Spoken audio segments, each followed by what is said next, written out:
akhirat itu bahasa Arab artinya adalah terminal akhir sekaligus juga terminal awal kita. Kita asal dari Allah dan akan kembali kepada Allah. Jadi terminal awal kita Allah, terminal akhir juga Allah. Kalau begitu akhirat ya Allah itu sendiri.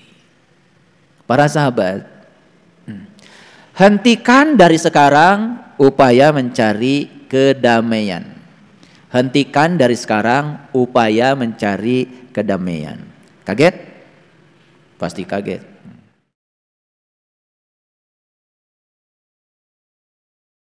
Assalamualaikum warahmatullahi wabarakatuh.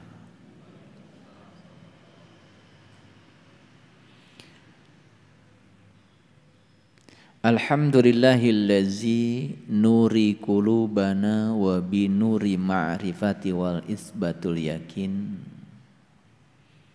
wa adkhilnal ma'al awliya'i was solihin wasyuhada wasyiddiqin. Asyhadu an la ilaha illallah wahdahu la syarikalah rabbul alamin wa asyhadu anna muhammadan abduhu wa rasuluhu asrafal anbiya'i wal mursalin sayyidina muhammadin wa ala alihi wa sahbihi ajmain. Subhanaka la ilma lana illa ma 'allamtana innaka antal alimul hakim. Subhanaka Allahumma rabbana wa bihamdika asyhadu an la ilaha illa anta astaghfiruka wa atubu ilaik. Astaghfirullahaladzim. Astaghfirullahaladzim. Astaghfirullahalazim allazi la ilaha illa huwal hayyul qayyum wa atubu ilaih min jami'il ma'asi wa dzunub la haula wa la quwata illa billahil aliyil azim.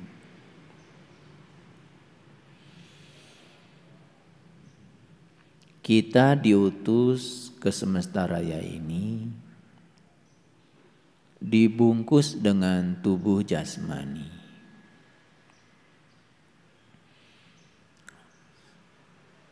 Unsur-unsur pembentuk tubuh jasmani adalah unsur-unsur yang ada di bumi ini. Aslinya kita ini adalah makhluk cahaya. Aslinya kita ini adalah makhluk spiritual. Asal kita itu dari akhirat dan diutuslah kita ke dunia ini. Jadi akhirat itu bahasa Arab artinya adalah terminal akhir sekaligus juga terminal awal kita. Kita asal dari Allah dan akan kembali kepada Allah. Jadi terminal awal kita Allah, terminal akhir juga Allah. Kalau begitu akhirat ya Allah itu sendiri.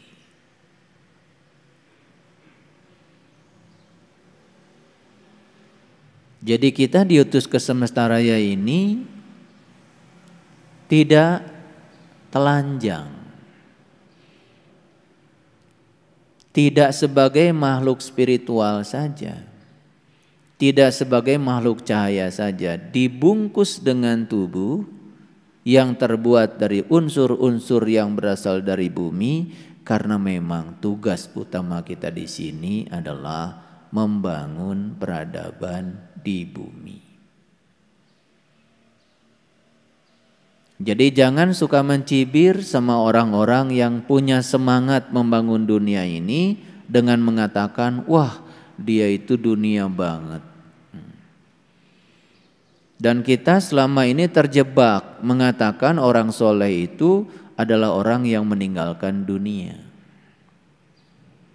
yang menghabiskan seluruh waktu dan hidupnya seakan-akan untuk urusan akhirat. Padahal sesungguhnya tugas kita yang utama adalah bangunlah dunia ini dengan membawa nilai-nilai luhur yang dibekalkan dalam ruh kita. Nilai-nilai luhur yang dibekalkan dalam jiwa kita. Karena ruhku yang ditiupkan ke dalam diri kita adalah bagian dari dirinya. Dalam ruhku itu melekat ada zat, ada sifat, ada kreativitas, juga ada asma. Jadi semuanya lengkap di situ. Itulah bekal kita. Jadi dua bekal kita yang utama, bekal yang pertama adalah nilai-nilai keilahian yang harus diwujudkan menjadi nilai-nilai kemanusiaan. Dan bekal yang kedua, kita dikasih tubuh untuk berkarya sebagai kendaraan kita di semesta raya ini. Itu sebabnya setelah selesai kita berkarya di sini, ya, sang ruhku yang ditiupkan itu ya tidak akan tinggal di sini lagi. Tepat pada saat tubuh ini sudah tidak layak pakai lagi untuk meneruskan perjalanan di semesta raya ini. Jadi siapa orang yang sukses di semesta ini adalah mereka yang telah berhasil menjadi manusia paripurna. Siapa manusia paripurna itu? Manusia paripurna dirumuskan dalam kearifan lokalnya orang Jawa Barat dengan 6 terminologi lokalnya orang Jawa Barat. Yang pertama, manusia paripurna itu yang sudah berhasil nulung kanu butuh. Ada yang butuh ilmu, ada yang butuh layanan kesehatan, ada yang butuh layanan teknologi informasi, ada yang butuh layanan psikologi, ada yang butuh layanan fotografi, ada yang butuh layanan spiritual. Silahkan. Nulung kanu butuh, awas. Bukan berarti orang yang butuh itu orang yang susah. Karena di semesta ini kita saling membutuhkan. Kita membangun rumah harus ada toko material.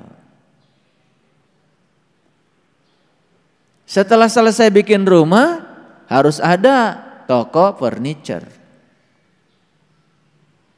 Meletakkan kursi supaya nyaman, kelihatan bagus, harus ada ahli tata ruang.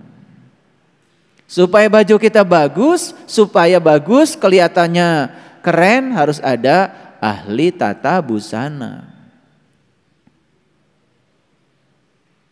Banyak sekali peran-peran di semesta ini. Dan siapapun yang berperan di semesta raya ini, dia sudah menunaikan tugas kemanusiaan di semesta raya ini. Itu nulung kanu butuh. Silahkan kita mau berprofesi sebagai apa. Sekecil apapun peran kita di semesta ini akan menjadi peran yang mengagumkan kalau itu dibangun dari keikhlasan hati. Makanya ada orang yang bekerja keras, kerjanya pakai otot, hasilnya pas. Hari ini kerja, hari ini habis. Besok belum tentu punya rezeki lagi kalau nggak kerja. Padahal ada waktu di mana kita ini suatu saat tidak bisa bekerja lagi, tapi tetap butuh uang, bukan?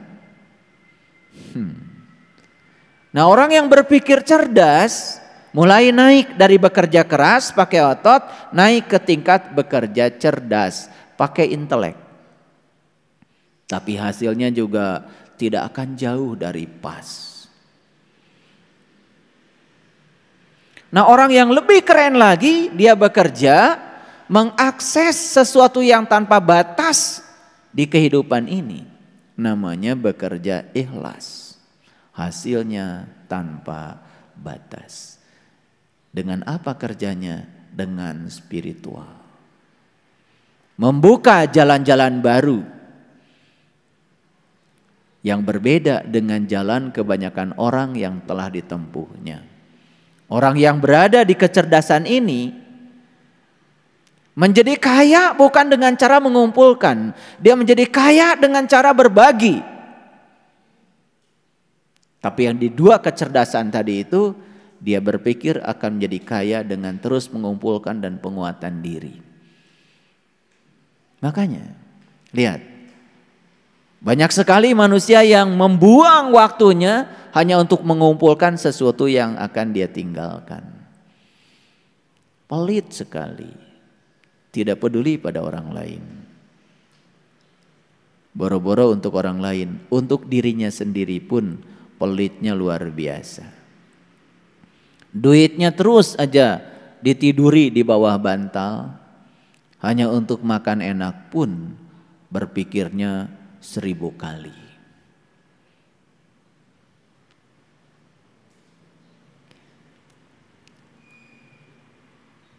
Yang kedua, manusia paripurna itu adalah nalang kanu susah.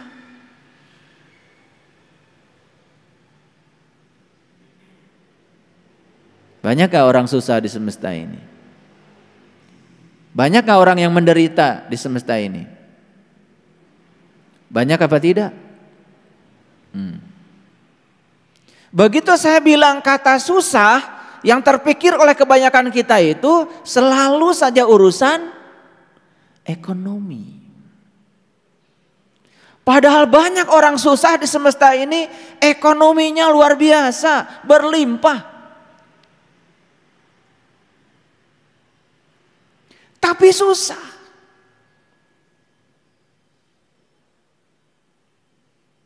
Rata-rata orang yang korupsi itu orang yang punya jabatan. Dan jabatannya pasti tinggi. Kalau jabatannya rendah, apa yang mau dikorupsi? Saya mau tanya, pinter enggak? Itu para koruptor itu kelebihan hidupnya apa kekurangan? Kelebihan apa kekurangan? Masih nyuri berarti kekurangan. Kekurangan harta atau perasaannya saja yang kekurangan? Perasaannya. Hartanya banyak, rumahnya ngajengleng, mobilnya banyak, jabatannya tinggi. Tapi masih saja mencuri, berarti dia masih merasa kekurangan. Itu orang susah apa tidak? Susah apa tidak? Susah. Kalau cerita orang susah nggak punya duit itu sudah selesai itu. Saya sekarang sedang cerita orang susah, tetapi kelihatan seperti tidak susah, pura-pura aja tidak susah, padahal susah. Paham maksud saya? Kita harus nalang kanu susah. Ayo, saya ngajak kalian semua. Berani nggak nalang kanu susah? Saya terkejut. Akhir-akhir ini saya diundang untuk coaching di kesehatan holistik. Saya terkejut. Di situ saya bertemu dengan orang-orang yang kelihatan secara duniawi gak masalah. Tapi masalahnya banyak. Susah hidupnya. Coba. Orang belum punya jabatan, susah. Meraih jabatan, susah. Setelah menjabat, tambah susah. Karena dia takut kehilangan yang sudah dia capai. Lihat tuh mereka bekerja keras untuk mempertahankan agar dia ada di jabatan itu. Karena setiap jabatan ada berkah jabatan. Dia takut kehilangan berkahnya. Susah apa tidak? Susah. Ini saya buka nih pemikirannya. Karena lihat orang susah nggak punya duit biasa kan? Ini kita lihat orang susah duitnya banyak. Kita lihat orang susah sekolahnya tinggi. Lihat orang susah tidak sekolah biasa, nggak usah dibahas. Banyak yang sekolahnya tinggi-tinggi. Susah juga. Pikirannya susah, perasaannya susah, yang diceritakan yang susah-susah, hidupnya susah juga. Paham maksud saya? Saya tantang sekarang. Ayo, mau gak kita nolong sama orang susah itu?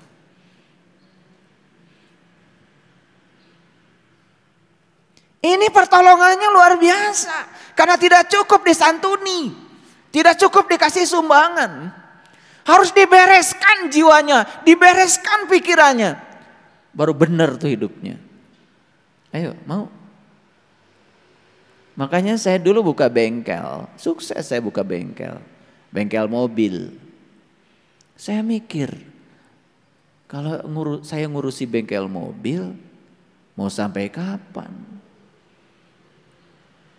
Dan yang punya bengkel mobil banyak. Maka saya bikin bengkel jelema.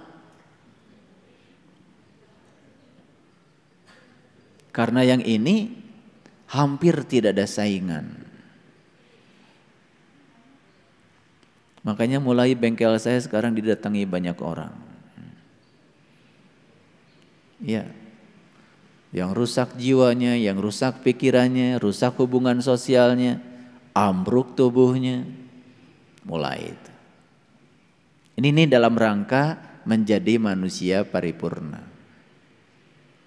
Yang ketiga adalah ngahudangkeun kanu sare.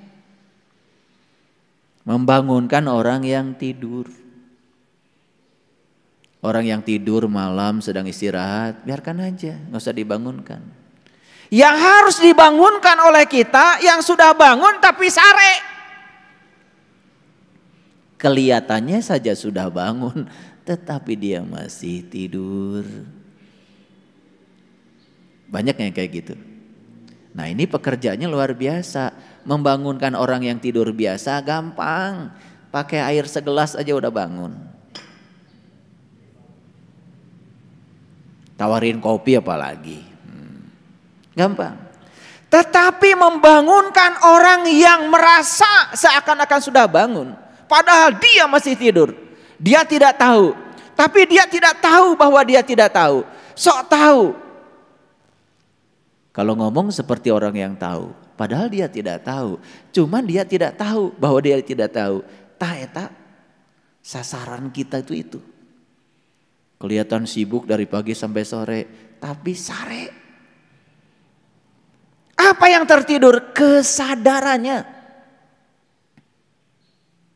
Makan gak sadar, jalan gak sadar, ngomong gak sadar, mikir gak sadar. Hanya menyadari napas saja yang ada di dalam dirinya. Sebagai sang jantung semesta yang memberikan kehidupan pada dirinya. Itu saja tidak disadari. Sibuk saja dalam proses mengejar dan terus mengejar. Diburu oleh waktu. Makanya mereka yang terus hidupnya diburu oleh waktu akan dilindas oleh roda zaman. Terus saja dilanda rasa tidak puas dalam hidupnya. Tidak pernah bersyukur. Kerjanya cuma meminta dan meminta. Dan orang yang masih meminta dan terus meminta itu tanda bahwa dirinya belum merasa diberi. Cuman karena memintanya habis sholat kan kelihatan soleh. Namanya doa.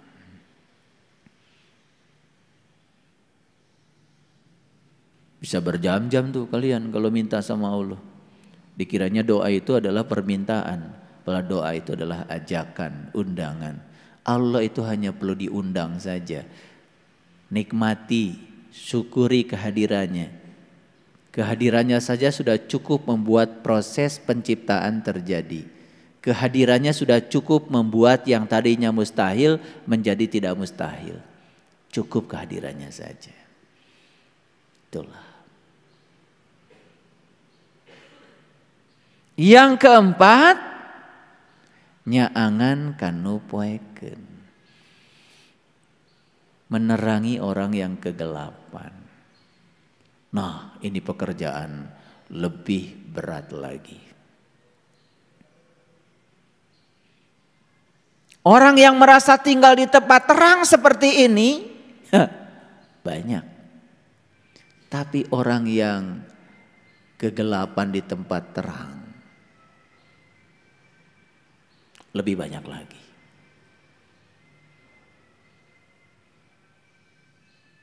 Gelap.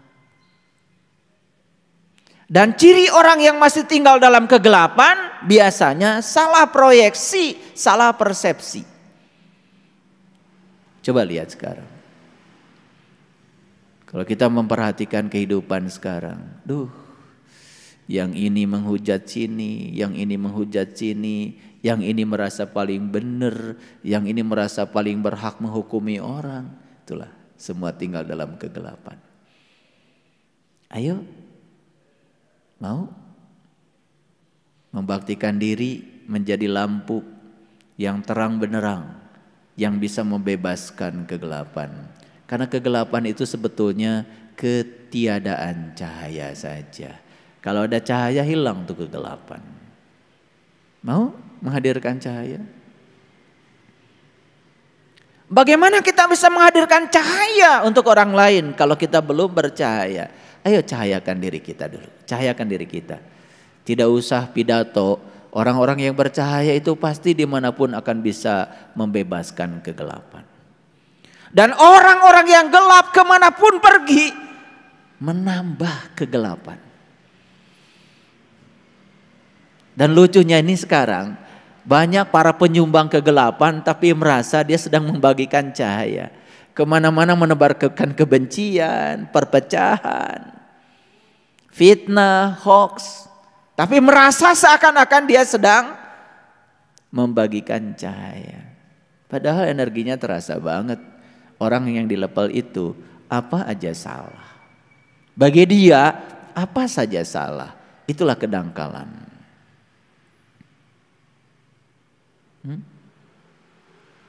Yang kelima adalah nepakanu poho. Wah, ini kerjaan lebih berat lagi. Nepakanu poho itu berarti mengingatkan orang yang lupa. Lupa apa? Sekarang ini persoalan manusia yang paling besar adalah lupa pada jati dirinya sendiri. Lupa asal muasalnya sendiri. Lupa pada tujuan dia mau kemana. Lupa pada perannya di semesta buat apa. Banyak yang kayak gitu. Dan yang terakhir adalah nganter kanu keeng. Mengantarkan orang yang ketakutan. Problematika manusia zaman sekarang adalah takut menghadapi kehidupan sekaligus takut menghadapi kematian. Makanya hari ini saya akan menyampaikan sebuah berita besar. Silahkan lihat di layar monitor ini. Ya. Saya hari ini akan ngasih bonus kajian spesial surah An-Naba. Jadi An-Naba itu artinya berita besar. Berita besar tuh An-Naba itu. Makanya diutuslah ke semesta ini adalah para nabi. Makanya para nabi, para rasul itu tugasnya cuma 3. 1 menjadi saksi, 2 penyampai berita gembira, 3 memberikan peringatan. Itu di dalam Quran, jelas sekali. Ya? Sudah siap menerima berita besar? Oke. Karena kita akan bicara berita besar ini hari ini. Para sahabat, hentikan dari sekarang upaya mencari kedamaian. Hentikan dari sekarang upaya mencari kedamaian. Kaget? Pasti kaget. Karena semakin kita mencari kedamaian, semakin kita tidak damai. Sederhana sebetulnya. Saat kita sedang berada dalam ketidakdamaian, terima saja ketidakdamaian itu apa adanya, seutuhnya. Begitu kita terima ketidakdamaian seutuhnya, saksikan saja. Maka ketidakdamaian dalam waktu yang singkat akan berubah menjadi kedamaian. Hanya seperti itu saja. Jadi begitu kita sedang berada dalam ketidakdamaian, saksikan saja, terima saja ketidakdamaian itu seutuhnya. Begitu diterima ketidakdamaian, kita akan bisa mengubah ketidakdamaian menjadi kedamaian dalam waktu yang amat sangat singkat. Saya kasih tekniknya. Rumus besarnya sederhana. Apapun kalau diterima seutuhnya, itu akan membuat kita menjadi damai. Termasuk ketidakdamaian, begitu kita terima seutuhnya, damai. Karena dari kecil selama ini kita diajari untuk selalu menolak kontradiksi. Bayangkan, dari kebiasaan menolak kontradiksi, tiba-tiba sekarang kita diajarkan di sini untuk menerima semua kontradiksi apa adanya. Memang perlu latihan yang luar biasa.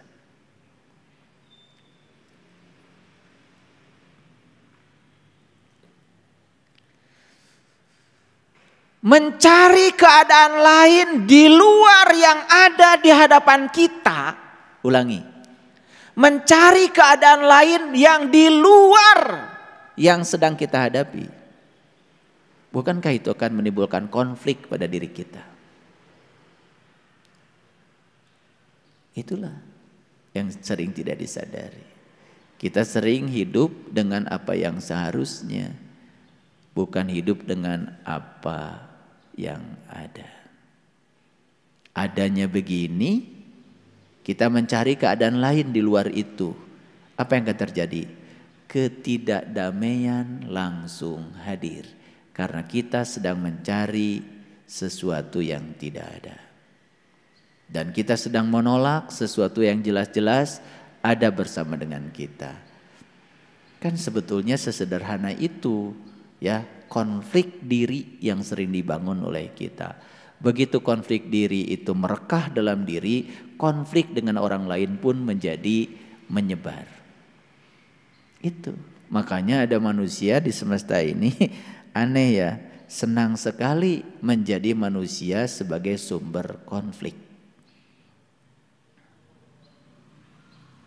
Dan manusia yang menjadi sumber konflik sebetulnya karena dia masih konflik dengan dirinya sendiri. Kapan konflik dengan diri sendiri terjadi? Tepat saat kita tidak mampu mengendalikan pikiran kita sendiri. Kapan konflik dengan orang lain terjadi? Tepat saat kita tidak mampu mengendalikan mulut kita. Dan kapan orang tidak bisa mengendalikan mulutnya? Tepat saat pikirannya masih liar. Orang yang liar pikirannya pasti mulutnya liar. Dan orang yang mulutnya liar pasti banyak konflik dengan orang lain. Betul? Iya. Akhirnya berurusan dengan hukum dan lain sebagainya. Gitu. Ulangi rumus besarnya. Apapun kalau diterima seutuhnya akan terasa damai. Ayo coba praktekkan.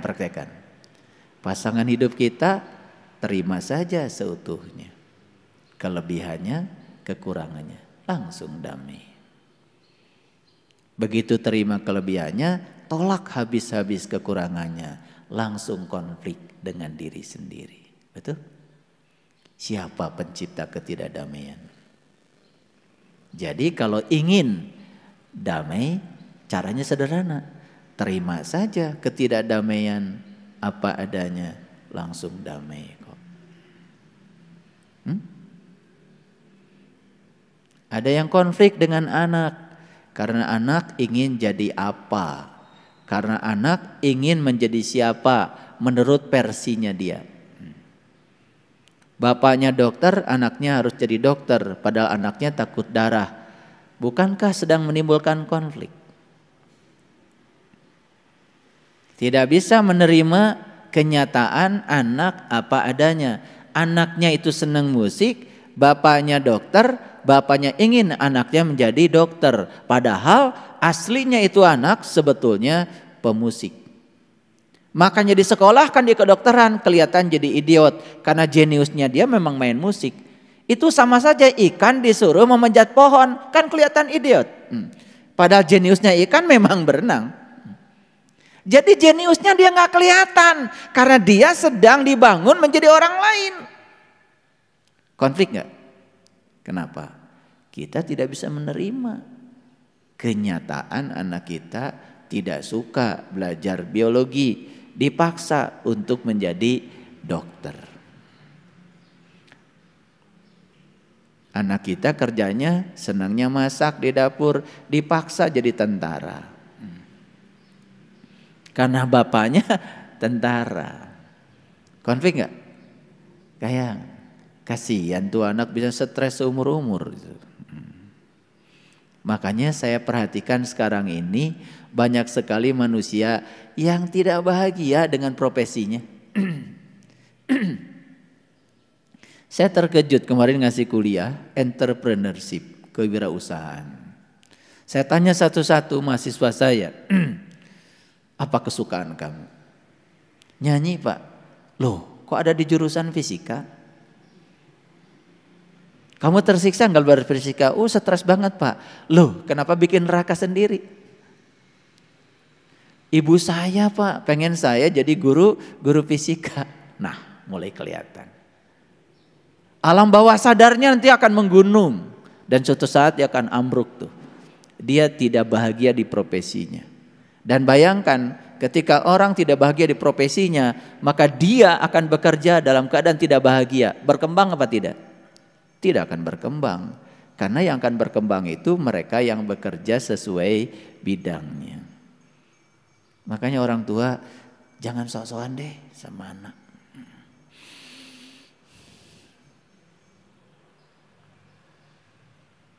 Ya. Ini kelihatan sepele ya. Tapi saya bahas supaya banyak yang dengar. Semoga sadar. Anak kita tuh tamu agung yang diutus ke semesta untuk menjadi dirinya sendiri. Dalam sebuah kajian kemarin, mohon maaf, ada seorang guru. Saya tanya, sudah berapa lama jadi guru? Oh sudah lama ayah. Apa sih guru itu? Bingung. Nggak tahu guru itu apa.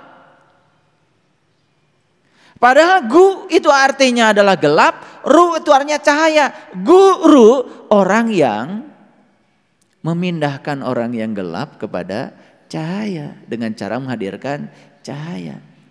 Lalu saya tanya lagi, di sekolah siapa guru? Dan semua orang mengatakan guru di sekolah ada mereka yang mengajar. Bukan, guru di sekolah adalah siswa.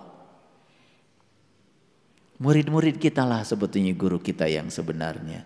Karena kita belajar kebijaksanaan lewat murid, belajar kreativitas lewat murid, belajar sabar lewat murid, belajar pintar dari murid, betul nggak? Coba.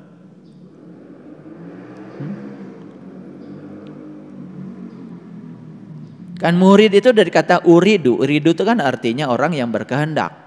Uridu itu orang yang berkehendak dalam bahasa Arab. Jadi murid orang yang berkehendak. Berkehendak untuk mentransformasikan dirinya. Menjadi siapa? Menjadi siapa? Menjadi siswa. Si itu manusia. Swa itu artinya mandiri. Swadaya. Swasembada. Jadi siswa artinya orang yang sedang memandirikan diri. Yaitu orang yang sedang menjadikan dirinya menjadi dirinya sendiri. Saya tanya guru, siswa artinya apa? Gak bisa jawab lagi. Kita tidak peduli terhadap hal-hal yang semacam itu. Dianggap nama itu nama aja. Padahal di balik semua nama itu ada makna yang luar biasa. Paham? Oke. Makanya pelajaran dari semua agama satu sebetulnya, berserah diri. Apa artinya berserah diri? Menerima apapun apa adanya. Dan yang paling penting, tidak mencari keadaan lain di luar keadaan yang sedang dia hadapi. Itu namanya kuncinya berserah diri. Itulah kuncinya kedamaian. Makanya Islam diartikan damai. Orang yang sudah bisa Islam dipanggil oleh Allah dengan sebutan Muslim. Jadi Muslim itu siapa? Orang yang sudah bisa damai. Damai dengan dirinya sendiri, sudah tidak ada konflik dengan dirinya sendiri, dan pasti dia akan damai dengan orang lain. Tapi sebutan Muslim selama ini, mohon maaf, didangkalkan oleh kita sendiri hanya untuk menyebut orang yang mengaku beragama tertentu. Didangkalkan.